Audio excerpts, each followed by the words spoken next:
Sa unang tingin, parang walang kakaiba sa galaw ng presyo na XRP ngayon. Ngunit sa ilalim nito ay may mahalagang nangyayari. Ang tahimik na pag-drain ng XRP reserves kay Binance ay isa pong signal na hindi agad nakikita sa chart. Bilang isang crypto enthusiast, masasabi ko na kadalasan ang ganitong on-chain behavior ay nauuna bago ang malaking volatility at hindi po kasunod nito. Habang ang karamihan ay nakatutok po sa short-term candles, may mas malalim na kwento ang liquidity. Kapag ang supply ay dahang-dahang nawawala sa isang major exchange, may binubuong pressure sa likod ng market. At kapag ito ay pumutok, madalas ay biglaan ang galaw. Para po sa atin bilang mga traders, investors at saka hodlers, mahalagang maintindihan po natin kung bakit ito ay mahalaga ngayon. Kaya yan po ang siyang ating pag-uusapan sa video na ito. At ayan, bakit nga ba napakahalaga ng Binance sa pagsusuri ng XRP market behavior? Si Binance ang pinakamalaking crypto exchange pagdating po sa trading volume, kaya siya ang unang nagbibigay ng senyales kung saan papunta ang market. Kapag may pagbabago sa reserves, dito hindi po ito simpleng coincidence. Ibig sabihin nito ay may collective decision ang mga malalaking holders.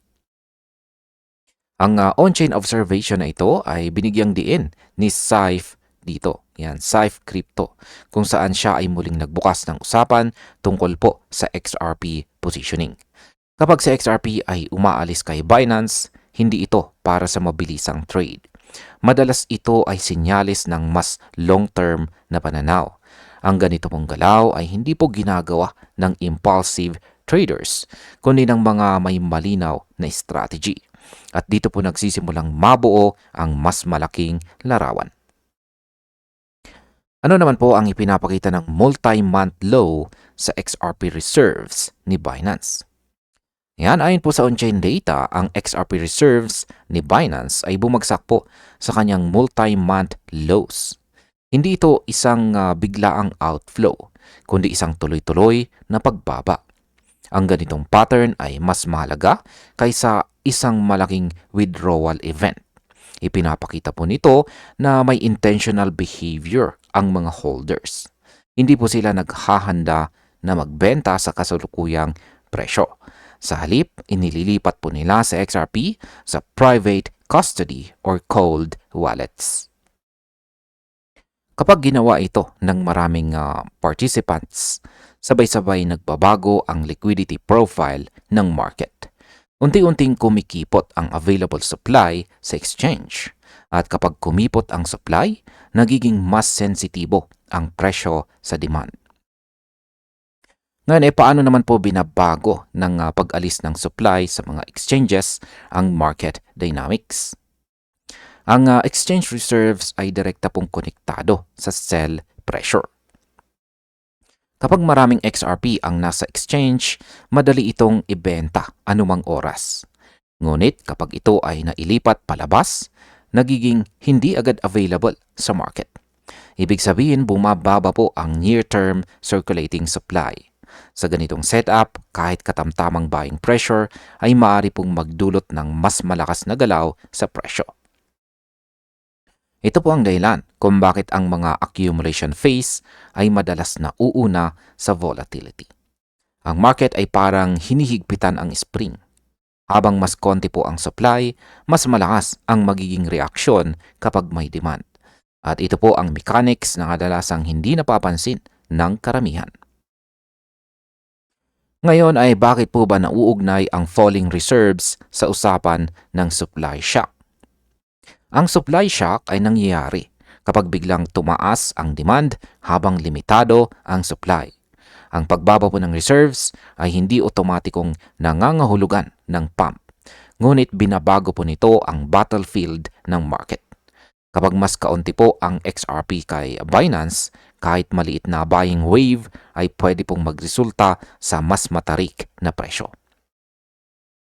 Kaya bantay na bantay ito ng mga professional traders. Ang history po ng crypto ay nagpapakita na ang ganito pong setup ay bihirang manatiling tahimik ng matagal.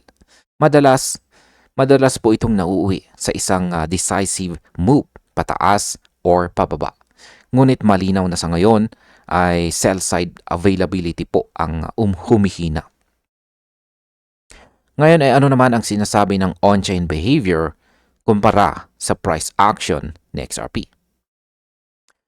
Sa kasalukuyan ay may pressure po sa technical chart ni XRP. Ngunit ang on-chain data ay nagbibigay po ng ibang kwento. Kapag magkaiba po ang sinasabi ng presyo at ng behavior ng mga holders, mas dapat pakinggan ang on-chain analysis, on-chain signals. Dahil ang presyo ay reaksyon habang ang behavior ay desisyon. Ang patuloy po na withdrawal ng XRP mula sa mga exchanges ay malinaw na aksyon. Ipinapakita po nito ang conviction ng mga holders kahit may uncertainty sa market. Hindi ito garantisadong bullish agad. Ngunit ito ay indikasyon na may naghahanda para sa susunod na yugto. At ang ganitong yugto ay kadalasang may kasamang volatility. Ngayon ay ano po ang maaaring mangyari kung magbago ang demand sa ganitong setup? Dito po papasok ang pinaka-importanting factor na tinatawag na demand. Kung ang buying interest ay biglang lumakas habang mababa ang reserves, mabilis po ang magiging reaksyon ng presyo. Ang market ay walang sapat na buffer para saluhin ang demand. Ngunit kung manatiling mahina ang mga buyers, maaaring unti-unti lang ang epekto ng supply drain. Sa parehong senaryo, malinaw na may nagbabagong kondisyon sa likod ng chart. Ang tanong ay kailan ito mag-a-activate. Ang kasaysayan po ng XRP ay nagpapakita na hindi po siya nananatiling tahimik kapag nag-shift ang liquidity. May panahon lang ng paghihintay bago ang galaw. At bilang panghuli ay ano naman po ang aking masasabi tungkol dito. Sa aking pananaw, ang pag-drain ng XRP reserves kay Binance ay isa pong seryosong signal. Hindi ito hype at hindi rin ito prediction. Ito ay obserbasyon ng aktual na galaw ng supply. Kapag ang supply ay umaalis sa mga exchanges, ibig sabihin ay bumababa po ang sell pressure. At kapag bumaba ang sell pressure, nagiging mas bukas po ang market sa mas malalakas na galaw. Para po sa mga traders, ito ay babala na maghanda. Para po sa mga holders o hodlers, ito naman ay kumpirmasyon ng conviction. Kaya patuloy po nating babantayan ang reserves at saka demand. Dahil dito po malalaman kung kailan muling gagalaw ng malakas itong si XRP. At ayun, hanggang dito na lamang po tayo sa video na ito mga ka-crypto. Maraming salamat sa panonood.